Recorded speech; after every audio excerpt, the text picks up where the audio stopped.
Hi, I'm Sly. Welcome to my world. Today we're putting on a little tongue and groove pine and match pine on basement walls and stuff. Just covering up the old paneling, just freshening it up, making it look a little newer. And show you, I got some of this done already. I just want to show you a couple tricks that I do. I put the thickness of the paneling, which is this stuff is 11/16. I rip a 11/16 by 11/16 inside corner, and then I just butt these to it. So by the time you butt both of them into it, you pretty much don't see the corner except for right where the V grooves are. Now if you try to run this paneling all the way through into the corner, then butt the other one to it, you'll see these V grooves and none of it'll fit right. These got a little bit of a cup in them sometimes, and there ain't much you can do about it. And nothing ever fits tight, but this way you can fit just about everything tight. And you get a nice little corner, inside corner. Now the outside corners, I'm gonna try, I gotta go into the old stuff that he did here already a few years back. And I'm just 45 in these ends, but I'm not fitting them. We're gonna put outside corners on them because this stuff is, you can do it, but it takes forever and you never get all the lines exactly lined up. It's just easier to put an outside corner on. It's a basement. It's a nice basement, but so we're just putting some pine on, installing a bar, and spicing her up a little bit. A couple little tricks. I back bevel all the inside joints when I'm doing them. I just lift it up off the table a little bit and just back bevel just a hair, so when it slides in, it friction fits in tight. You usually get a nice tight joint. Like I said, all this corner will be covered up except for the V groove when I put this piece in this way.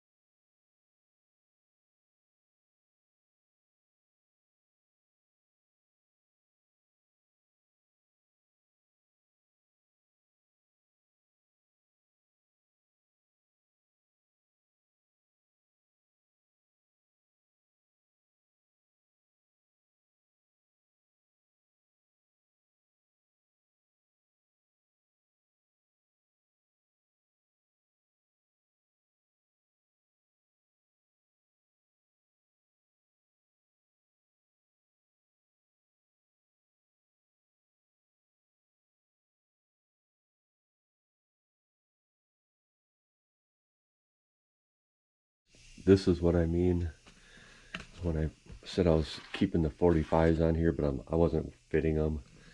You can see I got a lot of gaps in there. The only reason I do that is so when you do put your corner on, you got plenty of wood to nail to. You don't have to worry about having any gaps on the side here, anything, any cracks showing. It makes a nice cover. You can 45 these together, glue them all, everything. If you want to make a nice thing, you're going to be at it for a while. And all the V grooves have to line up, and a lot of these pieces from one bundle to the next, the widths vary, sometimes a 1/16 of an inch. It's kind of frustrating sometimes when you're trying to keep all these lines lined up. So yeah, put your corner on. Another thing you can do if you don't like the outside corners is you can take two pieces of pine or whatever material you're using, and you can make your own corner out of this. And you just cut two pieces however wide you want your corner to be, but make one 3/4 inch shorter, because you can see these two are the same size. So you end up with a wider corner this way once you nail these together, glue and nail them together. So you make, this is just an example. So I would make them the same. I've done this a lot, especially on when I'm doing jobs that this looks a lot more professional. You take this corner and you put the corner on first. You've got your inside corner and you got your outside corner. And then you fit in between both of them. And that makes for a nice flush all the way around. But he's happy with the corner, the outside corner, so that's what we're doing on this job. But I like this look a lot. I like this look way better. It's a lot more professional. And once the car siding in, this is all flush all the way around. So that's just another tip there. If you want a professional looking job, that's what I would do. And I prefer that.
Okay, I worked my way around to here. I got this whole wall to do through a window and a door. I gotta go around the corner, then all the way back to the bar. I got this window here, and it's got casing is stained to match the window. So we're gonna do this. We're gonna put this trim around this casing. It matches the same width of that stile that's below it. That's how I came up with that. I just got to use your imagination once in a while. That line follows up then. And then this tongue and groove will be just a fuzz thinner than this, which is okay. I'd rather have this piece of trim here a little thicker rather than the tongue and groove sticking out of fuzz. We're going to wrap around this window and this door frame, and then we'll just fit all our tongue and groove around that tight.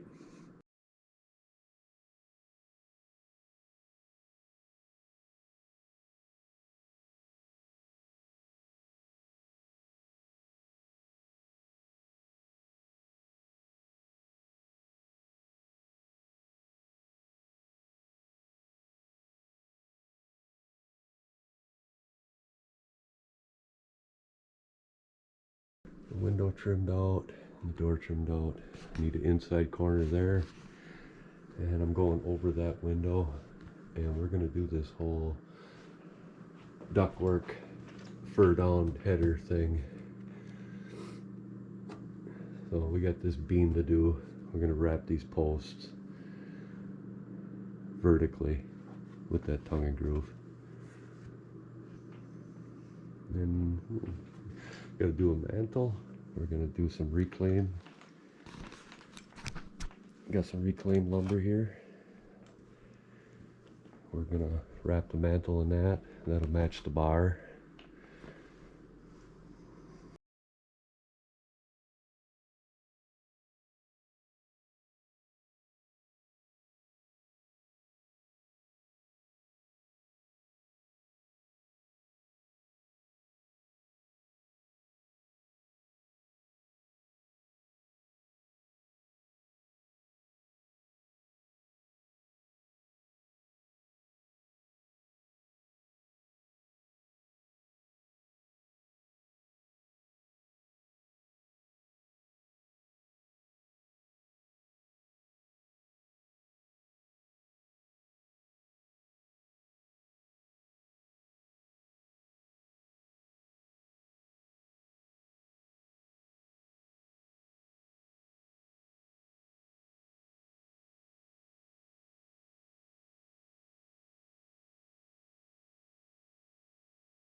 Finishing touches. I'll let you get your end up in there. You can get her in there. It's gonna push down though, ain't it? Oh, I got 2 inches in here, safe, right? Yeah.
So we got our post wrap.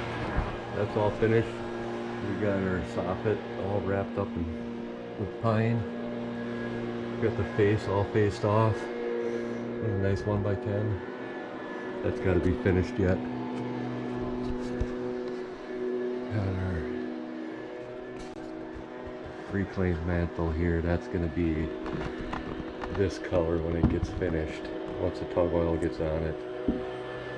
So that'll look nice when it's finished. And we got a little cubby hole back here all finished off. A couple shelves, wood box.